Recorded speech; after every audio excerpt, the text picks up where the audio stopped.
Տերը իմ հովիվս է, ես բանի մկարոտություն պիտի չունենամ, ինձ խոտավետ արոտների մեջ կպարկեսնե, հանդարտ ջուրերի քով ինձ կառաջնորդե, հոգիս կնորոգե, իր անվան համար արդարության ճամփաների մեջ կառաջնորդե ինձի, թեև մահվան շուքի ձորի մեջ էլ պտտիմ, չարից չպիտի վախնամ, վասի դու ինձ հետ ես, քո ցուբդ ու գավազանդ անոնք զիս պիտի մխիթարեն, սեղան կպատրաստես իմ առջևս իմ թշնամիներից դիմաց, իմ գլուխս յուղով կոծես, իմ բաժակս խիստ լեցուն է, հիրավի բարերարությունն ու ողորմություն ինձի պիտի գան, կյանքիս բոլոր օրերի մեջ ու շատ օրեր Տիրոջ տանը պիտի բնակեմ։ Դավիթ մարգարեն վկայեց ասելով, որ Տեր Աստված իր հովիվն է, ինչպես հասկանանք սա, վայ եղբայր, Տեր Աստված իմ հովիվս է, որպեսզի ավելի բացատրական ունենանք եւ դրա վրա կառուցենք այսօրվա խոսակցության նյութը, մեկ համար բերենք Հովանու 10-րդ գլուխ եւ 11 համարից։ Տեր Հիսուս ասաց. Ես եմ բարի հովիվը իր կյանքը իր ոչխարների համար կդնե։ Դավիթը այստեղ խոսում է իր հովվական փորձառությունից։ Դավիթը իր կյանքի սկզբնական շրջանի մեջ ծառայում էր իր հորը որպես հովիվ, իսկապես ոչխարներ արածեցնելով դաշտերի մեջ, մարգագետինների մեջ, եւ երիտասարդ տարիքից նա փորձառու էր ոչխարների հետ անցնել իր օրը, իր ժամանակը եւ իր ծառայությունը սպաս տնել ոչխարներին։ Ուրեմն Դավիթը, երբ որ սկսում է սաղմոսները գրել եւ Տիրոջը մասին անդրադառնալ, նա նաեւ անդրադառնում է իր փորձառությանը եւ տեսնում է Տերը Աստված որպես իր հովիվը եւ գրում է Սաղմոս 23-ը ոչխարի տեսանկյունից։ Կարծես թե Դավիթը դարել էր ոչխար ու գրում է այս Սաղմոսը ինչպես ոչխարի զգացումները արտահայտելով ու նայում է Աստծուն, ասում է թե Տերը կամ Տեր Եհովան կամ Աստված իմ հովիվս է։ Այսինքն այն անձն է, որ խնամում է ինձ, այն անձն է, որ պաշտպանում է ինձ, այն անձն է, որ արածեցնում է ինձ, սնուցանում է ինձ, այն անձն է, որ թշնամիների դեմ ինձ պաշտպան ու նեցուկ է կենում։ Ուրեմն սկսում է բացատրել, թե այս հովիվը ինչ է, ով է եւ ինքը ինչպիսի զգացումներով կարող է ապրել այս հովվական առաջնորդության եւ պաշտպանության տակ։ Ասում է, թե որևէ բանի կարոտություն պիտի չունենամ։ Ուրեմն այս հովիվը, այս Աստված իր բոլոր հայթայթողն է։ Դավիթ իր բոլոր կյանքը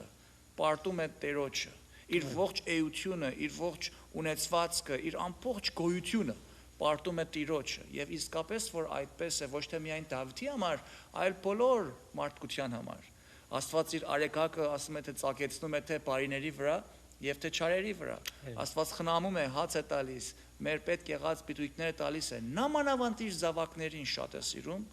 եւ նրանց հոգեվոր հարաբերություն ունի նրանց հետ։ Ուրեմն Դավիթը Տիրոջը նայում է որպես հովիվ։ Հիսուս ասաց ես եմ բարի հովիվը։ Ինքն է մեր հովվապետը եւ այս հովիվ հասկացողությունը ստորադասել չէ որևէ մի ստոր առումով չեն գործածում, այլ ընդհակառակը ավելի բարձրավորակ եւ լավ առումով են գործածում հովիվ նշանակությունը ակնարկելով Աստծուն, որովհետեւ իսկապես Աստված մեր խնամողն է, մեզ կյանք տվողն է, մեզ աճեցնողն է, մեզ նորոգողն է։ Այո, որովհետև ոչխարները ինքնագլուխ չեն, իրենք կախումնավոր են իրենց հովիվից, որտեղ որ հովիվը հարմար է գտնում, բարեբեր տեղեր, առատ կանաչեղեն, այնտեղ են նրանց առաջնորդում, մաքուր ջուրերին է տանում, որպեսզի ոչխարները չհիվանդանան, եւ հովիվը ոչխարներին պահում է թշնամիներից, որպեսզի ասենք գայլեր եւ այլ գազաններ չհոշոտեն նրանց եւ հետաքրիր է Տեր Հիսուս մեծագույն հովիվն է եւ գրված է որ ինքը իր կյանքը իր ոչխարների համար կդնի եւ իրապես դրեց Հիսուս այնքան սիրեց մարդուն որ հոժարեց անարգ խաչը որպեսզի փրկությունը բերի այո ինչպես ամեն բարի հովիվ, ինչպես ամեն նվիրված հովիվ, պատրաստ է թշնամու հետ կռվելու, որպեսզի իր ոչխարները նրանց կեր չդառնան, նրանց ձեռքը չընկնեն, այնպես Տեր Հիսուս մեզ սատանայի ճիրաններից հանելու համար իր կյանքը դրեց, որպեսզի մենք նոր կյանք ունենանք։ Այո, այդպես է։ Շատ եմ սիրում այս սաղմոսը, իրապես հավատացյալների մեջ եւ ընդհանուր ժողովրդի մեջ ամենասիրված սաղմոսներից կարող եմ ասել բարձրակույնն է։ Իսկ այս մեկ համարը ինձ ասում է հանդարտ ջուրերի մոտ է առաջնորդում։ Գիտեք, որ ոչխարները վազող եւ կարկաչող, գալարվող ջուրերից վախենում են։ Եվ նրանք թեև ծարավ է լինեն, շատ հավանական է, որ չմոտենան նույնիսկ այդպիսի ջրերին։ Որովհետեւ լողալ չգիտեն։ Մի տարբերություն շատ ուրիշ կենդանիներ, այո, երբեք լողալ չգիտեն եւ բուրդ ունեն։ Եթե այդ բուրդը թացանա, ավելի կծանրանան ջրի մեջ եւ բնազդային այդ վախը կա իրենց մեջ։ Ուրեմն չեն մոտենում ինքնապաշտպանության այդ բնազդով, ոչ թե մտածում են, որտեղ ոչխարը շատ խելացի անասուն չի սեպվում, ինքն իրեն չի կարող առաջնորդել, միշտ պետք ունի ուրիշի խնամքին, ինքն իրեն չի մաքրում, ուրիշը պետք է մաքրի, հոյու պետք է մաքրի իրեն։ Բայց ասում է թե հանդարտ ջրերի մոտ է ինձ առաջնորդում, ուրեմն լավ հովիվը ոչ թե միայն ֆիզիկական խնամքով է հետաքրքրված, այլ նաև այս բարի հովիվը մեր հոգեկան ներքին զգացումներով զբաղվող հովիվ է, իմանալով, որ իր ոչխարները վախենում են այդ վազող ջուրերից, վստահ են, որ հովիվը հանդարտեցված ջուրերի մոտ է առաջնորդում։ Բնակրի մեջ ասում է հանդարտացված, այսինքն մասնավորապես հանդարտվեցրած ջրերի մոտ, որ երբեմն ես տեսել եմ հովիվներ գյուղերում քարեր են դնում վազող արվակների առջևը, մասնավոր աշխատանք են թափում, որ այդ ջրերը հանդարտեն, որ ավազանի պես դառնան եւ ոչխարները ավելի հանդարտ հոգիով մոտենան խմելու եւ իրենց ծարավը փապակը հագեցնելու համար։ Ուրեմն Տերն էլ մեզի այդպես մեր հոգեկան, զգացական ներքնաշխարհի ամենանուրբ հարցերով զբաղվող Տեր ունենք։ Այո, փառք իրեն։ Հովանու 10-րդ գլուխ 14 համարի մեջ հետևյալն է ասում. Ես եմ բարի հովիվը, կճանաչեմ իմ իններս եւ կճանչվեմ իմ իններես։ Հովիվ եւ իր հոտ հարաբերությունը։ Այո, ոչխարները իրենց հովիվի ձայնը ճանաչում են։ Հովիվները մասնավոր ինչ են, սրինգներ են գործածում եւ ոչխարները գիտեն այդ ձայնը։ Իրենց հովիվի ետևից են գնում։ Այո, Տեր Հիսուս գիտի իրենները։ Նրանք, ովքեր որ իրեն են պատկանում, նրանք, ովքեր որ ընտրություն են կատարել Հիսուսի իբրև Տերը եւ իրենց հովիվը, Հիսուս ճանաչում է եւ ասում է կճանաչվեմ իրենցից։ Այո, նրանք, ովքեր որ Աստծուն մոտենալու կերպը Քրիստոսի միջոցով են գտել, ճանաչում են Քրիստոս որպես օծյալ եւ Տեր եւ հավիտենականության հայր։ Անշուշտ։ Գիտեք, 3 տեսակ հովիվներ կան։ Առաջինը հովիվ ասելով հոգևոր առաջնորդների ակնարկելով։ Այո։ Առաջինը նրանք են, որոնք ինքնակոչ են։ Իրենք իրենց հովիվ են կանչում եւ իրենք իրենց առաջնորդ են կանչում եւ դառնում են ինքնակոչ։ Իսկ երկրորդը նրանք են, որոնք ուրիշներ են կանչում նրանց լինելու առաջնորդներ եւ ժողովուրդը, համայնքը կամ ուրիշ կազմակերպություններ կամ ուրիշ խմբակ կամ մարդկային կազմակերպություն եւ դրանք դառնում են մարտակոչներ, մարտակոչ առաջնորդներ։ Իսկ կան երրորդ դասակարգը, որ իսկական ծառայողներն են, նրանք են, որոնք աստվածակոչ են։ Աստված է կանչում նրանց։ Եվ ինչպես են կարողանում զանազանել, թե որն է մարտակոչ կամ ինքնակոչ, համեմատաբար աստվածակոչին, ճիշտ այս համարից։ Երբ որ Տերն ասաց, թե իմ ոչխարներս իմ ձայնս լսում են եւ իմ հետևիցս գալիս են, ճանաչում են նրան, պետք է նայել, թե ոչխարը հովիվի հետևից գնում է, թե չէ։ Իսկական ոչխարը, իսկական հավատացյալը կճանաչի Տիրոջը, որտեղ նա ճշմարտությունը ճանաչում է, արդեն իր Տիրոջով է փրկությունը ստացել։ Ինչպես կարելի է չճանաչել։ Եւ դրա համար ասում է, թե ես ճանաչում եմ նրանց, նրանք էլ ճանաչում են ինձ։ Ուրեմն հարաբերությունը երկուստեք է։ Միակողմանի չի։ Երկուստեք հարաբերություն է, որտեղ մեր Տերը կենտանի է, ողջ է, ապրում է եւ ապրում է մեր մեջ, ապրում է հավատացյալների մեջ եւ նրանց հետ ունի հարաբերություն, ուրեմն այս հարաբերությունը, կենթանի հարաբերությունը հովիվի եւ ոչխարի նկարագրով բացատրվում է որպես թե ինչ է արել Տերը մեզ համար։ Այո։ Եթե շարունակենք 16-րդ համարը, ուրիշ ոչխարներ էլ ունեմ, որոնք այս բակեն չեն, նրանք էլ պետք է բերեմ ու իմ ձայնից մտիկ պիտի լինեն եւ լինեն մեկ հոտ եւ մեկ հովիվ։ Այո։ Որպեսզի մենք այս գրվածի բացատրականը ունենանք, պիտի տեղափոխվենք Եփեսացիս թողտ։ Այո։ Թե ինչպես Քրիստոսով հրյա եւ հեթանոս հարաբերության միջև բերվեց խաղաղություն, Այո։ մարդ եւ Աստված բերվեց խաղաղություն, եւ Քրիստոս այս մեջտեղի բաժանող պատը, այսինքն իրար մեջ եղած թշնամությունը վերցրեց, Այո։ եւ ինքը դարձավ ամենքի համար հովիվ։ Բոլոր նրանք, ովքեր որ հավատքի շավիղների մեջ են, ինչ ազգից էլ լինեն, ինչ լեզու էլ խոսեն, նրանք ովքեր որ դավանում են, որ Հիսուս Տեր եւ Փրկիչ է, Հիսուս նրանց համար բարի հովիվն է։ Այո։ Եվ իմ ձայնից մտիկ կնեն եւ կլինի մեկ հոտ եւ մեկ հովիվ։ Այո, Աստծո եկեղեցին անբաժանելի է։ Այո։ Թեև ներկայիս եղած հարանվանությունները, նրանց մեջ եղած որոշ, ասենք, տարաձայնություններ, ի նկատի ունեմ, ասենք, աստվածպաշտության կերպի, ձևերի միջև, քանզի ուղղափառ դավանությունը բոլորի համար պարտադիր է, քանզի եթե այդպես չէ, ուրեմն աղանդավորական որևէ բան կա, այսուհանդերձ հովիվը մեկ է, որովհետև եկեղեցին մեկ է, եկեղեցին մի օրգանիզմ է, կազմված ամեն մեկ անհատ հավատացյալներից։ Այո, Հիսուս այդ մեծագույն հովիվն է, անփոխարինելի հավիտենական հովիվ է։ Հիսուս ակնարկելով հրյաներին ասաց, որ մյուս բակից էլ ունեմ, եւ իր մտի ուներ այն հեթանոսները, ուրիշ ոչ հրյա ազգերը, որոնք հետագային պիտի դառնային Հիսուսի հետևողներ, պիտի ընդունեին Տեր Աստծո տված այս բարգևը մարդկության, եւ իներարյալ մենք եւ ուրիշ բոլոր հավատացյալներ, բոլոր ազգերից, բոլոր գույներից, բոլոր ցեղերից, որ ինչպես հայտնության մեջ ասում է, թե բոլորը պիտի կանգնեն ամեն ազգից, ամեն ցեղից։ Ուրեմն այդ ի նկատի ունենալով հրյաներին ուզում էր հասկացնել, որ Հիսուսը միայն հրյաների համար չեկավ աշխարհ, թեև հրյա ազգից ծնեց իր մարմնավոր ծնունդը առավ հրյաներից, բայց միայն հրյաների համար չէր, այլ բոլոր աշխարհի համար։ Ասում է, թե Աստված սիրեց ամբողջ աշխարհը, որ տվավ իր միածին որդին։ Ուրեմն դրա պատճառով է, որ ասում է, թե ուրիշ ոչխարներ էլ ունեն, բայց կարևորը այստեղումն է, որ այս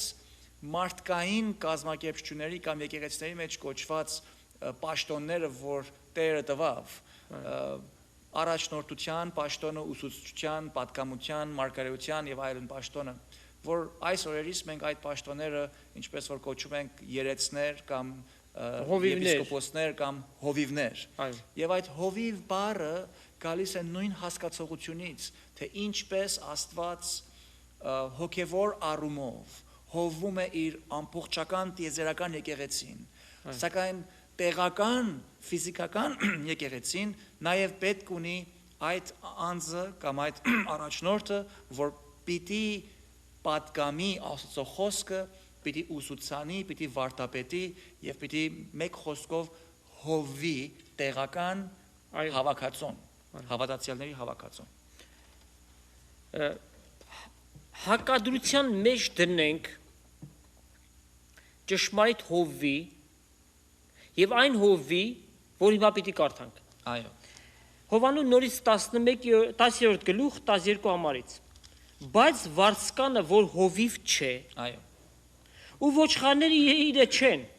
երբ կտեսնե, որ գայլը կգա, կթողի ոչխարները ու կփախչի եւ գայլը կհափշտակի ոչխարները եւ զանոն կցրե եւ վարձկանը կփախչի, վասի վարձկան է ու ինքը հոգ չներ ոչխարների համար։ Խոսեցինք, որ բարի հովիվը իր կյանքը ոչխարների համար կդնի, սակայն վարձկանը այդպես չէ։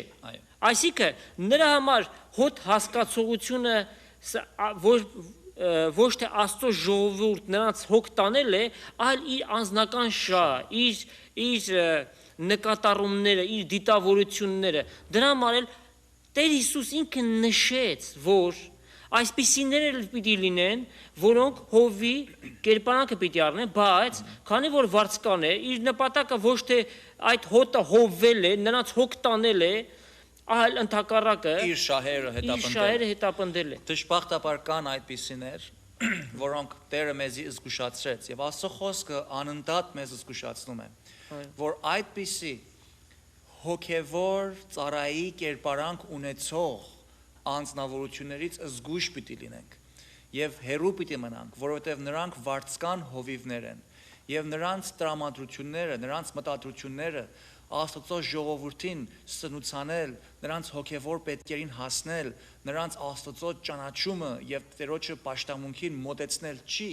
այլ նրանց բուն իսկական ներքին դրդապատճառը իրենց անձնական թե շահն է թեկուզ կամ կարելի է իրենց համբավն է կամ իրենց ապրուստի միջոցն է կամ թե ուրիշ բան չեն կարողացել անել, գնացել են հովիվ են տարել, Աստված է իմանում թե ինչ դրդապատճառով են, բայց միայն դրդապատճառը, որ Աստծո առջև ընդունելի է այն է։ Տերն ասաց, եթե ուզում եք դուք մեծը լինել, դուք պիտի նրանց սպասավոր լինեք։ Հովիվ նշանակում է սպասավոր, նշանակում է ծառա, նշանակում է իր կյանքը զոհ տնող, ամեն զոհաբերողություն անող, որպեսզի մարդս Տիրոջը ավելի կարողանա մոտենա։ Ուրեմն, ինչպես ենք կարող իմանալ, թե որ մեկ հովիվը, որ մեկ առաջնորդը, որ մեկ հոգևոր ծառան իսկապես Տիրոջը ծառան է։ Նայեցեք նրա մտադրության, նայեցեք նրա կյանքին, վարքին, բարքին եւ նրա ասածին, խոսքին, երբ նրա կյանքը, վարքը, բարքը եւ խոսվածքը, քալվածքը, իր դիտավորումները նույնն են, Աստծո ժողովրդին ծառայությունն է, առանց որևէ մեկ շահախնդրության, այն ժամանակ դա նշան է, որ այս անձնավորությունը իսկապես հետևելով Հովվապետին Տերոջը իր բոլոր կարելությունները սպաս է տնում, որպեսզի ժողովուրդը Աստծո մոտեցնի։ Անշուշտ հետևյալ ավելացումը կատարենք, որպեսզի մեր սիրելի հեռուստադիտողների մեջ սխալ տպավորություն չհասկանա։ Մեկը կարող է հովվական պաշտոն ունենալ եւ կարող է դրա համար վարձատրվել։ Սա սուրբ գրային է, Աստծո խոսքը ասում է, որ մշակը իր վարձքի տերն է եւ ասենք արտի մեջ աշխատող եզրի դունչը մի կապիր։ Սուրբ գրային է, որ այդտեղից ինքն էլ ուտի օգտվի, սակայն մի սկզբունքով, որ ամբողջ արտը չուտի։ Կարող է նա այդ պաշտոնի մեջ լինել եւ իր վարձքը առնել։ Ամեն մարդ Պողոս Առաքյալի նման չէր։ Պողոս Առաքյալը ասավ, ես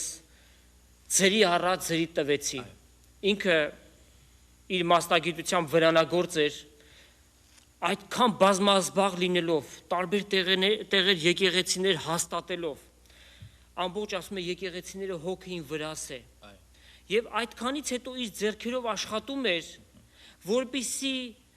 անգամ կարողանար աղքատին էլ բաժին հաներ դրանից։ Եվ ասաց, որևէ մեկին պարծանքս չվերցնի, ձերի առա, ձերի պիտի տամ, փառք Աստծո, մեր եկեղեցում էլ որևէ մեկը չի վարձատրում, այդ սկզբունքով ենք քայլում, գիտեմ, որ դու էլ եղբայր այդ սկզբունքն ես որդեգրել, ավելի լավ է, որ երկինքը մեր վարձ կառնենք, թեև չենք այպանում կամ սխալ չենք գտնում որևէ մեկին, որ իր հովվական ծառայության մեջ ինքը վարձատրում է, սա էլ սուրբ գրային է։ Իսկապես այդպես է, որովհետև Աստծո խոսքը թույլատրում է, որ կալի մեջ աշխատող եզան տուն չկապե, ասելով, այդ պատկերով է խոսում եւ ակնարկում է այն հոգևոր առաջնորդներին, որոնք իրենց բոլոր ժամանակով ծառայում են եկեղեցական եւ հոգևոր գործին եւ նրանց պետք է, որ եկեղեցին հոգա, իսկապես եկեղեցի ժողովրդի համար լավ է, որպեսզի նրանք հոգան իրենց հովիվին, որ հովիվը չմտահոգվի իր առօրյա ծախսերը եւ իր առօրյա կյանքի միջոցները գոյացնելու համար որևէ ժամանակ տրամադրի ուրիշ գործի։ Բայց կան նաև անձեր, որոնք Տերոջից առաջնորդվելով չեն ուզում որևէ կերպով այդ վարձատրությունը ունենալ, դա էլ անձնական որոշման կախյալ է։ Որևէ պարտադրություն չկա դրա մեջ։ Կան ուրիշ հովիվներ, որոնք միայն իրենց ընթացիկ ծախսերը, որ ծախսվում են, նրանք են ներկայացնում եկեղեցուն եւ վերավճարվում են այդ ծախսերի համար միայն ծախսերը կոչելու համար։ Տեղական եկեղեցին պետք է նայի իր հարմարության եւ իր պատշաճության եւ տեղական եկեղեցին ըստ ինձ կարող է որոշում առնել, թե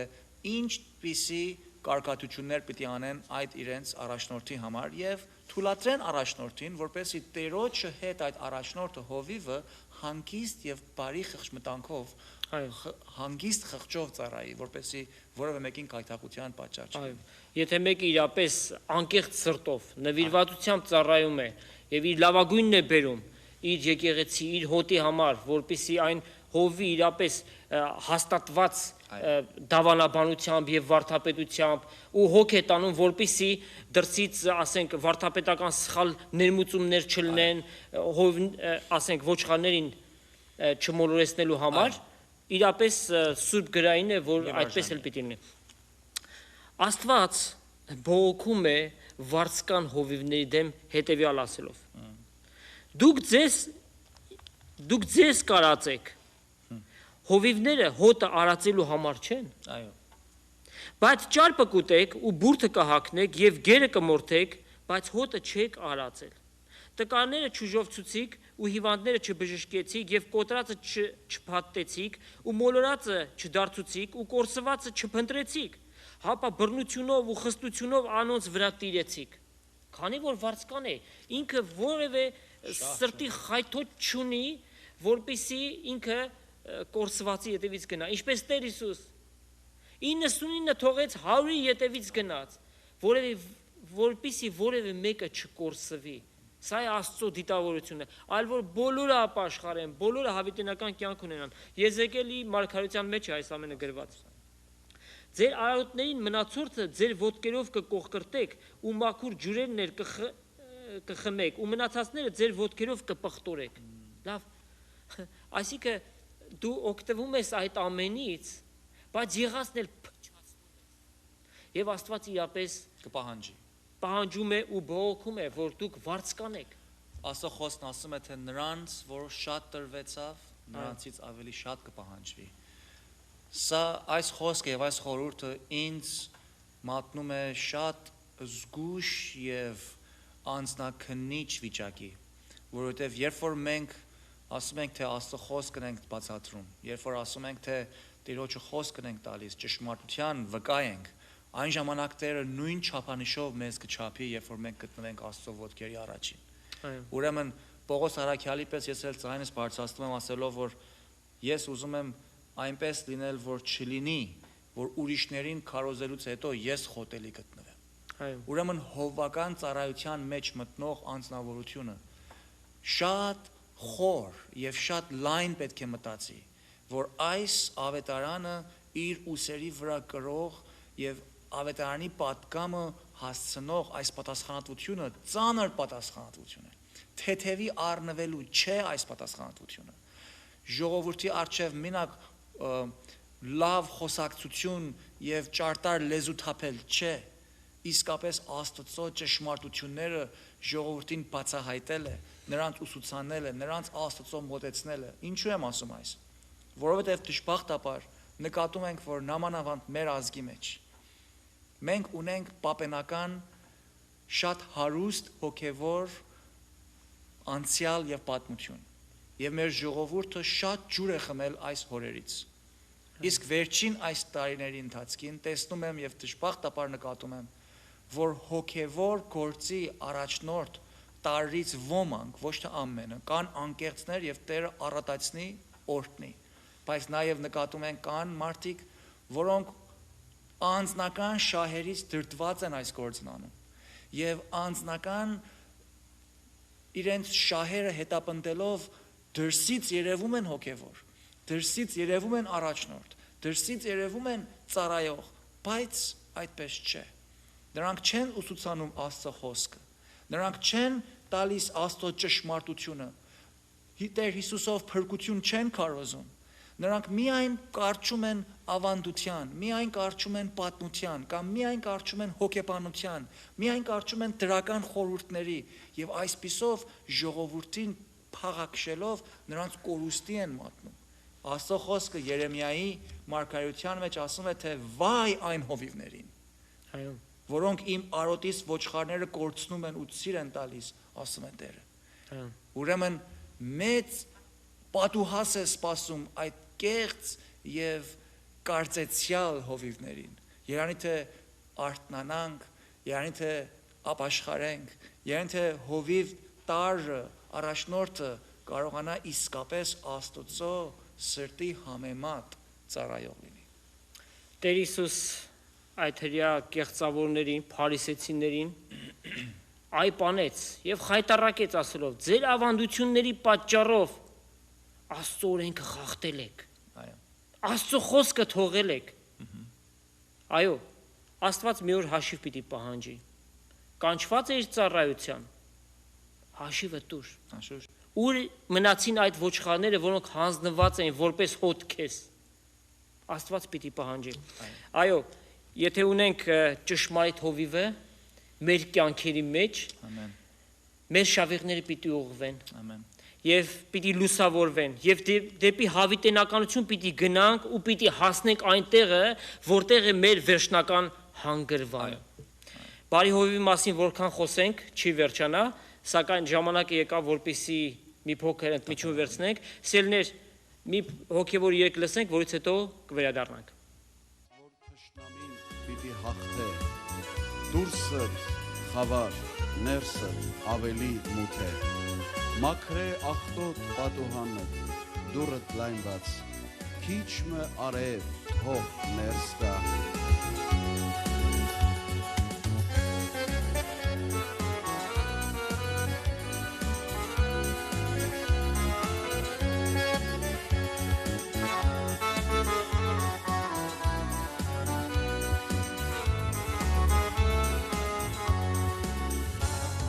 Գավախնաս, որ թշնամի պիտի հաղթե, դուրսըտ խավար ներսըտ ավելի մութ է, մաքրե աղտոտ պատուհանը դուրդ լայն բաց, քիչ մը արև թող ներս գա, քիչ մը արև թող ներս գա, քիչ մը արև թող ներս գա, մաքրե աղտոտ պատուհանը դուրդ լայն բաց, քիչ մը արև թող ներս գա,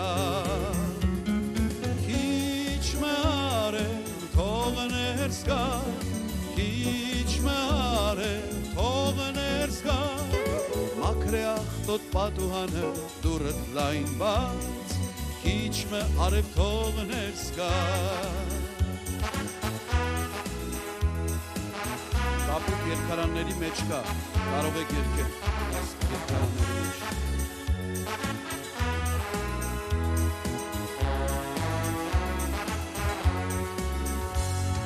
Խնդիրներով հավատքը դկարանա,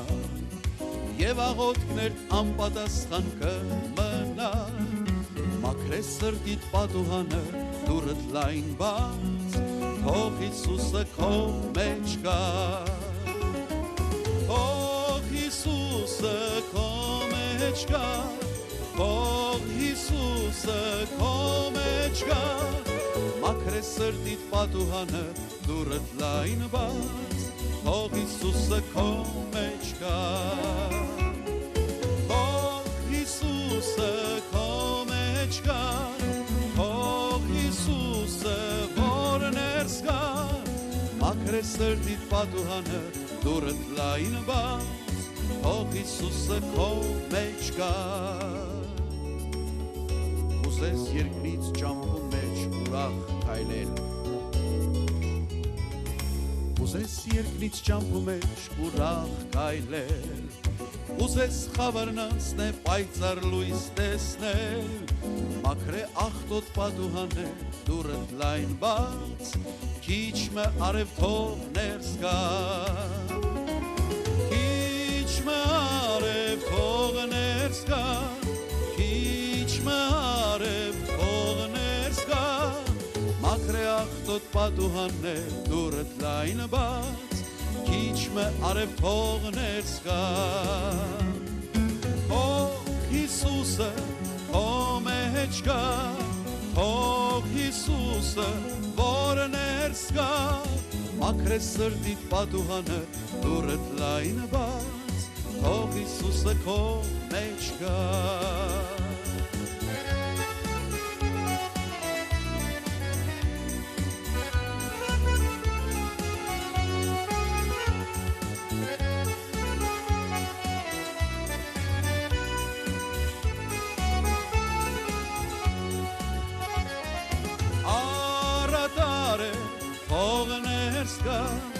Արատար է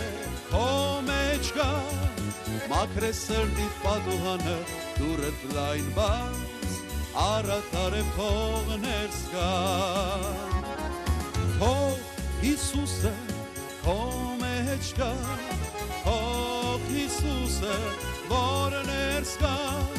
մաքրես սրտիդ պատուհանը դուրդ լայն բաց թող Հիսուսը քո մեջ կա մաքրես սրտիդ պատուհանը դուրդ լայն բաց թող Հիսուսը քո մեջ կա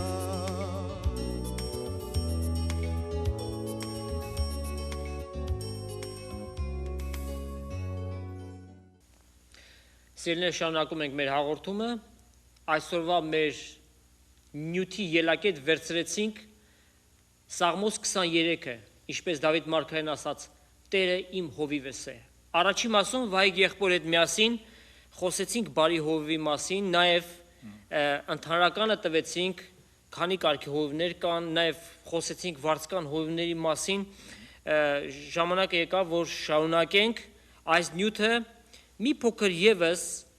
մեկ ահավոր վարձկանի մասին էլ խոսենք, որից հետո ամբողջ ժամը պիտի տրամադրվի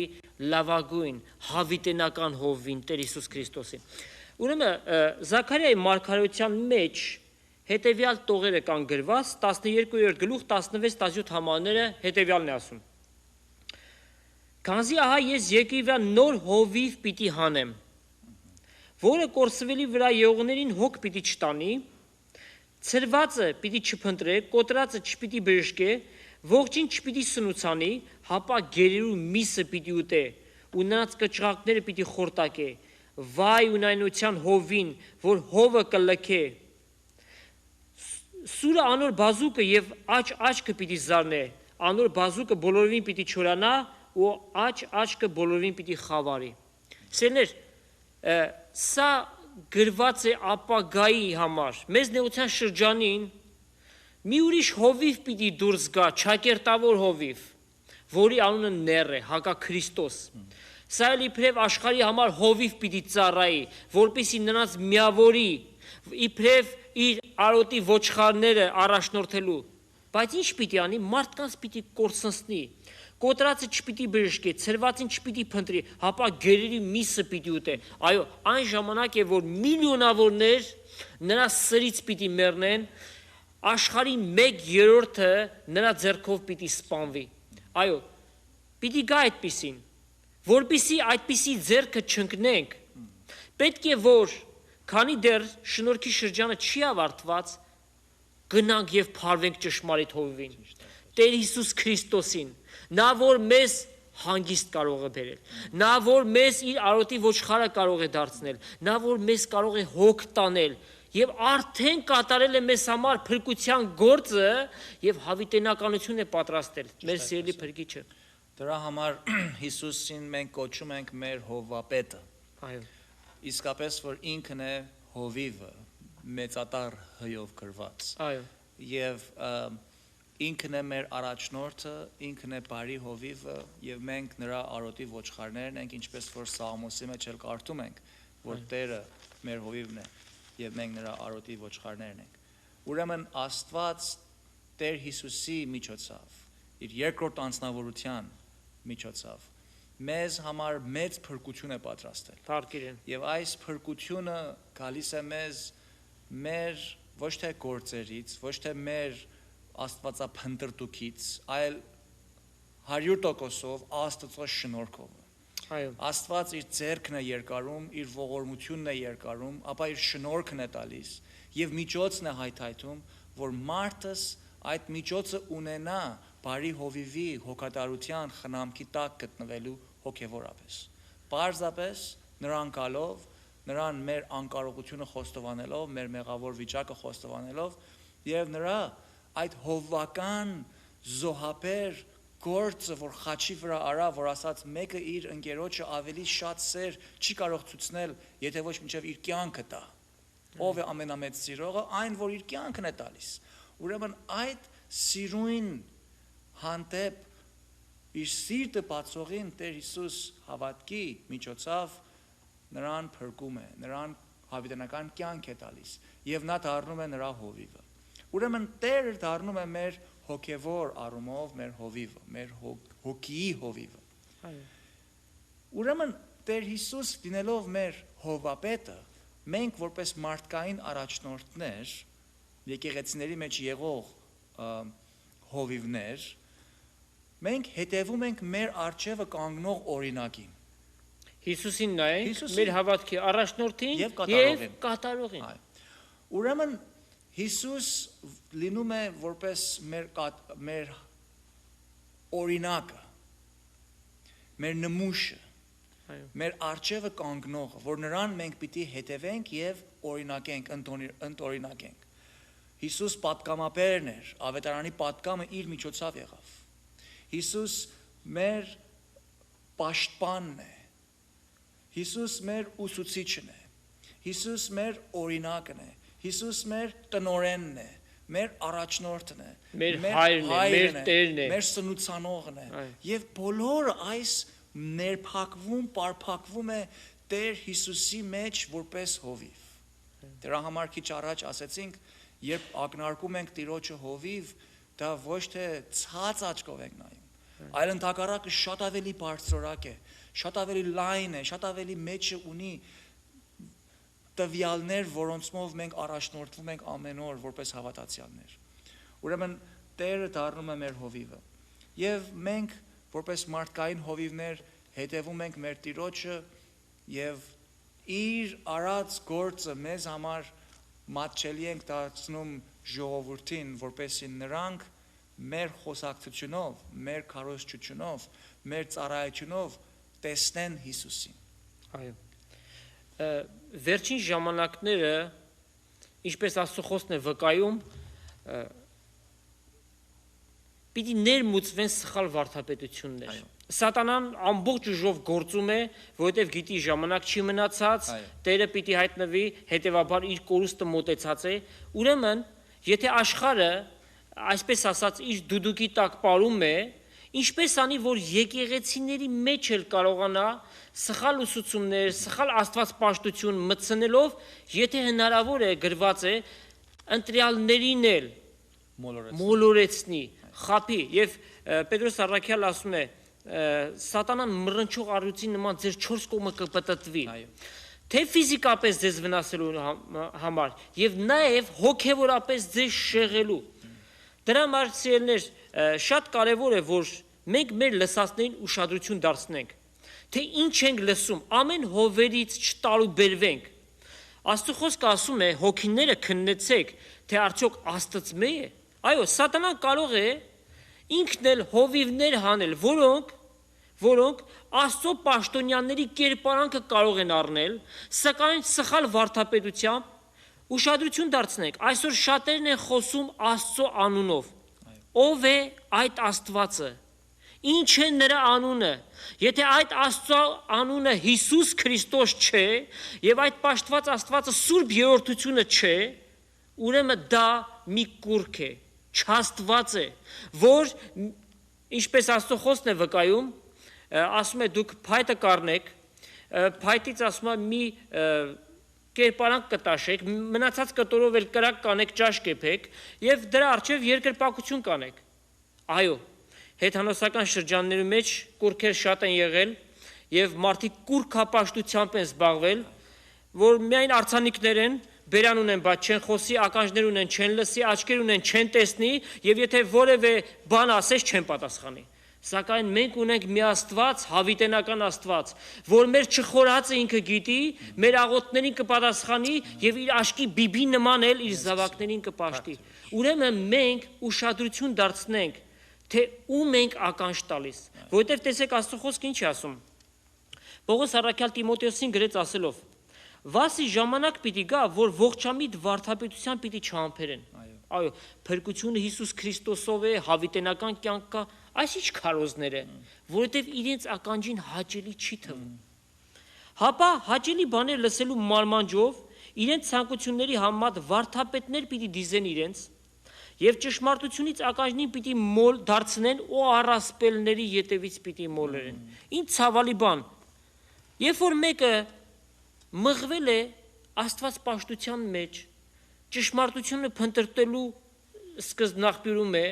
եւ հանկարծ մոլորվի եւ գնա այնտեղ, որովհետեւ ականջ չտվեց ճշմարիտ խոսքին, այլ մոլորեց առասպելների ետևից։ Դրա համար Տեր Հիսուս ասաց, որ ես եմ ճշմարտությունը եւ կյանքը։ Այո։ Ճշմարտությունը գտնվում է Տեր Հիսուսի մեջ, ուրիշ ոչ մեկտեղ։ Այո։ Կարող ենք շատ դռներ թակել, կարող ենք շատ ուրիշ աղանդների հետևել, կարող ենք շատ ուսուցմունքների հետևել եւ նրանցից շատ բաներ սովորել, բայց ճշմարտությունը չեն։ Եվ ճշմարտությունը եզակի է, հոգնակի չի, ամեն ճանապարհները հռոմ չեն տանում, ամեն Աստված պաշտող, ամեն Աստված ասող, ամեն Տեր կոչող Հիսուսի չի տանում, փրկության չի տանում, միակ մեկ է դուռը։ Տեր Հիսուս ասաց, ես եմ դուռը, այսինքն այդ մեկ դուռը եզակի եւ մասնահատուկ։ Նայեցեք, առաջին թուղթ Հովաննու մեջ ասում է, թե գիտենք, ուրեմն գիտություն պետք է ամբարվի ճշմարտության։ Գիտենք, որ Աստծո որդին եկավ եւ մեզ միտք տվավ։ Այո, որպեսզի ճշմարիտը, այդ մեկ ճշմարիտը ճանաչենք եւ այն ճշմարիտի մեջ ենք, իր որդվույն Հիսուս Քրիստոսի մեջ։ Ուրեմն բանականությամբ, լոջիկայով, եթե ճշմարիտի մեջն ենք եւ այդ ճշմարիտն է Տերոջը որդին եւ Հիսուսն է այդ ճշմարիտը, ուրեմն ասում է, թե այս է ճշմարիտ Աստված եւ հավիտենական կյանք։ Ուրեմն նա որ այս Աստվածը չունի, հավիտենական կյանք չունի։ Շատ պարզ, շատ մատչելի կերպով Աստծո խոսքը մեզի սովորեցնում է, թե Տեր Հիսուս ինք Աստված լինելով, ճշմարտությունը լինելով, դուռը լինելով, նա մեր հովիվն է։ Նա է հովվապետը, ուրիշ ձև չկա։ Մարդիկ ունեն ուրիշ ձևեր, բայց դա չի նշանակում, որ ճշմարտությունն է։ Այո։ Դե Հիսուս խոսեց ժողովրդին ասելով. ճշմարիտ կսեմ ձեզ։ Հովանու 10-րդ գլուխ 7-րդ համար։ Ես եմ ոչխարների դուռը։ Ամեն նրանք, որ ինձանից առաջ եկան, գող ու ավազակ էին, բայց անոնց չլսեցին ոչխարները։ Ես եմ դուռը, եթե մեկ ինձնից ներս մտնի, պիտի փրկվի ու պիտի մտնե, ելլե ու արոտ պիտի գտնի։ Ուրեմն երկնքի ճանապարհը բացված է, դուռը մեկ է, Հիսուս Քրիստոս է։ Այո, այսօր աշխարհը ներկայացնում է հետևյալ ձևով. ամեն ճանապարհները երկինք են տանում։ Լավ, դուք քրիստոնյաները ինչ եք ուզում, դուք Հիսուսով փրկվեք։ Իսլամական աշխարհը, որ 1 միլիարդի չափ է, նրանք էլ իրենց մարգարեն ունեն, Մուհամեդը, նրանով կփրկվեն, մյուսները Բուդդայով, Կրիշնայով եւ այսպես։ Առաջնորդներ շատ եկել ու գնացել են։ Բոլորը մահկանացուներ էին, մեռան, իրենց գերեզմանների մեջ փթեցին եւ ամեն ծունկ մի օր Տեր Հիսուսի առջև պատասխան պիտի տան նաև Մուհամեդը եւ մնացած առաջնորդները եւս։ Բայց Հիսուս միակն է, որ մեռելներից հարություն առավ եւ ինքը կենթանի է հավիտյանս հավիտենից եւ ասաց. ով որ ինձ հավատա, թեև մեռնի, պիտի ապրի։ Օրհնյալ է իր մեծ անունը, ինքը սքանչելի փրկություն պատրաստեց եւ իր խոսքի յետևն է։ Այո, իր անսուտն շրթունքներով Տեր Հիսուս վկայեց։ Այո, եթե սիրելիս Հիսուս Քրիստոսին իբրև քո հովիվդ ընտրել ես քո կյանքի մեջ, ապահով ես, որովհետև այդ հովիվը իր մեջ հավիտենական կյանքի խոստում ունի տված, որ երբեք չպիտի ավերվի, այլ պիտի կատարվի։ Այո, ճիշտ է։ Աստծո խոսքը հայտության մեջ նաև վերջին օրերից հետո երբ Տերը պիտի գա եւ իր ժողովուրդը իր մոտ պիտի առնի, ասում ինչպես որ հավը հավաքում է իր ճուտիկները իր չորս կողմը, ինքն էլ մեզ պիտի առնի իր մոտ։ Նայեցեք ինչպես է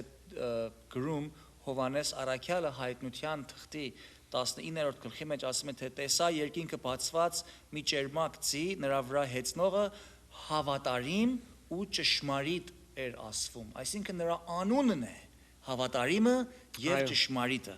Եվ այս ասում է թե պիտի գա եւ պիտի պատերազմի եւ նրա աչքերը կրակի փոց էին եւ այլն 13-րդ համարի մեջ ասում է եւ արյունով ներկված մի հանդերձ էր հագել ակնարկելով նրա այդ զոհին այո խաչի վրա որ արյունով կա փրկություն եւ երկնքի մեջ եղող զորքերը նրա հետևից կերթային եւ այլն եւ նրա բերանիցը սուր էր դուրս գալիս որպեսզի նրանով ազգերը զարնե ինքը երկաթի գավազանով պիտի հովեզանք այո Հիսուսը ներկայացնում է դարձյալ որպես հովիվ առաջնորդ տնորեն եւ ամենակալ Աստծո սաստիկ բարգությանը կինին հնձանը ինքը պիտի կողե եւ իր պատմուճանի վրա եւ իր ազդրին վրա մի գիր ուներ գրված թագավոր թագավորած եւ Տեր Տերանց Տեր Հիսուս մեր հովիվն է Տեր Հիսուս մեր հովվապետն է Տեր Հիսուս Աստված ինքն է ճշմարիտ Աստվածն է եւ կարժի նրա արչեւը խոնարել կարժի նրան մեր կյանքի հովիվը օրինակը մեր կյանքի առաջնորդը մեզ ծնուցանողը իր խոսքով մեզի պարարտեցնողը կանաչ արոտների մեջ դարձնողը հանդարտ ջուրերի մոտ առաջնորդողը ընտրել սիրելի բարեկամ եթե դու այսօր հոգնած ես եթե դու այսօր քո կյանքի ջուրերը արագ են վազում եթե կան պատուհասներ կամ պատահարներ կամ կացություններ որոնք այդ ոչխարի նման քեզ շվարեցնում են կարելի է թշնամուցն ես վախենում կարելի է ապագայի անորոշությունից ես վախենում եւ տարօրինակ հանգրվաններից ես անցնում տես քեզ բարի լուր ունեմ Տերը պատրաստ է քո հովիվը դառնալու Տերը պատրաստ է քեզ հանդարտ ջրերի մոտ առաջնորդնելու Տերը պատրաստ է եւ կարող է քեզ կանաչ մարգագետիններ առաջնորդնելու միայն թե դու պիտի ընդունես նրան որպես քո հովիվը դու պիտի նրա արչեւը խոնարհվես դու պիտի քո սիրտը տաս նրան նրա խավչարար զոհը պիտի անձնականացնես ասես ով Տեր ընդունում եմ քեզ որպես Աստվածս պաշտում եմ քեզ որպես Տեր Տերանց թագավոր թագավորած ոչ թե միայն փրկիչս այլ իմ կյանքիս Տերը ողջ էությանս Տերը քեզ եմ հանձնում ինձ քու հանդարտավետ խնամքի տակար եւ Տերը իր խոստման համաձայն իր անունը հավատարիմն է այս հավատարիմը քեզ կարող է փրկել եւ պատրաստ է փրկել այո վայ եղբայր հաճախ մարդկանց մտքի մեջ Հիսուս պատկերավորվում է որպես ծառայի կերպարանք առած մեկը այո մեր Տերը այդպես եկավ աշխարհ եւ ծառայի կերպարանքով եկավ խոնարհությամբ ապրեց որտեվ այդ զոհ լինելը պահանջում էր խոնարհվել երկնքից երկիր խոնարհեց սակայն ինչպես Հովանես Առաքյալն է ասում մենք այլևս մեկը այդպես մարմնով եկած չենք ճանաչում այլ մենք ճանաչում ենք մեկին որի աչքերը կրակի բոցի նման եւ իր մազերը ճերմակ բուրդի նման եւ ինքը հրեղեն ձյու վրա նստած որ պիտի գա աշխարհ դատաստան անելու համար եւ նրա արչեւ մեկը չի կարող կենալ ամեն ծունկ նրա արչեւ պիտի ծռի եւ ամեն լեզու պիտի դավանի որ Հիսուս Տեր է սելիս շնորհքի շրջանը կարող է շուտով փակվել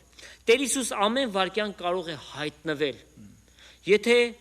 իբրև քո փրկիչը նրան չես ընդունել դու երկրի վրա պիտի մնաս եւ այն ժամանակ մեծ նեղության մեջ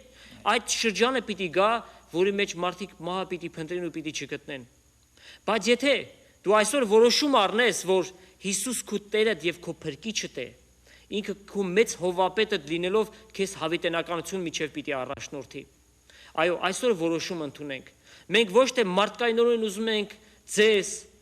համոզեցնել այլ Աստծո հոգին է որ այդ բանը անում է այսօր երբ որ Տիրոջ խոսքը կլսես սիրտդ մի խստացրու այլ ընդունի եւ քո կյանքի մեջ մի նոր դարաշրջան պիտի գա քո կյանքի մեջ նոր փոփոխություն պիտի գա Հիսուսով երջանիկ պիտի լինես չենք ասում որ այս կյանքի նեղություններից դժվարություններից բաժին չես ունենա բայց ամեն բանի միջով պիտի անցնես քո հովապետիդ հետ միասին Եվ այս որոշումը շատ բարձորեն կարող ես առնել, սիրելի բարեկամ։ Այո։ Մեծ գին վճարելու պետք չկա, բարձ հավատքով կաղոթենք, ասելով ով Տեր, հասկացա, որ դու ինձ համար եկար աշխարհ։ Հասկացա, որ դու եկել ես, որ ես փրկվեմ, ուրեմն խնդրում եմ, ինձ ներես, ինձ քու արյունովդ լվաս, ինձ էլ քու ոչխարը զավակը դառնես։ Եվ եթե հավատաս, որ Աստված Տեր Հիսուս ինքն է այն ճշմարիտ Աստվածը, որ եկավ մարդուս փրկելու, այդ հավատքդ քեզ պիտի սեպվի արդարություն, ինչպես որ սեպվեց Աբրահամին, եւ այդ հավատքիդ միջոցով Տիրոջի շնորհքով դու պիտի փրկվես եւ հավիտենական կյանք պիտի ունենաս։ Եվ այս որոշումը մեկ անգամ կառնես կյանքիդ մեջ, մեկ աղոթքով կարող ես այս որոշումը բարձ երեխայի հավատքով առնել եւ հավիտենականությունդ ապահովել քու հովիվիդ հետ միասին։ Վայք եղբայր, պիտի խնդրեմ առաջնորդես այդ աղոթքը, սիրելի հեռուստադիտողները, նրանք ովքեր ցանկություն ունեն, կարող են ձեզ հետևել։ Աղոթենք հավատքով։ Տեր Հիսուս, լսեցի քո խոսքդ, որ դու հովվապետն ես։ Դու ես ճշմարիտը, դու ես հավատարիմը, դու ես այն բարի հովիվը, որ քո կյանքը տվիր բոլոր նրանց համար, որ հավատում են քեզ որպես ճշմարիտ Աստված։ Տեր Հիսուս, ես էլ եմ հավատում։ Ներես, որ մինչև հիմա չկարողացա հավատալ։ Ներես, որ մինչև հիմա իմ մեղքերից մեջ էի։ Խնդրում եմ ներես ինձ իմ բոլոր մեղանչապնույթ վիճակս, իմ ողջ էությունս, քո արյունովդ լվաս ինձ։ Խնդրում եմ, որ մտնես իմ կյանքիս մեջ եւ դու տիրես այնտեղ։ Փրկես ինձ սատանայի մեղքից եւ մեղքի գերություններից եւ ինձ իշխանությունը տուր խոսքիդ համաձայն լինելու Աստծո զավակ։ Հավատում եմ, որ դու ես ճշմարիտ Աստվածը։ Հավատում եմ, որ իմ աղոթքս լսեցիր, ով Տեր։ Շնորհակալ եմ, որ լսեցիր եւ փառք եմ տալիս քեզ, որ ես առիթ ունեցա քեզ ճանաչելու, քեզ ընդունելու։ Օգնիր ինձ, որ կարողանամ ավելի աճուն կյանք ապրել իբարս քեզ։ Հիսուսի անունով։ Ամեն։ Ամեն։ Խաղաղության Աստվածը, որ մեռելներից հարուցանեց մեր Տեր Հիսուսը, որ հավիտենական ուխտի արյունով ոչխարների մեծ հովիվն է, ձեզ բարի գործերի մեջ հաստատե իր կամքը նելու եւ ձեր մեջ իր արչեւ եղածը ընե Հիսուս Քրիստոսի ձեռքով, որում փառք հավիտյանս ամեն։ Աստված օրհնի բոլորիդ։ Սիրելի եղբայր Տեր օրհնի։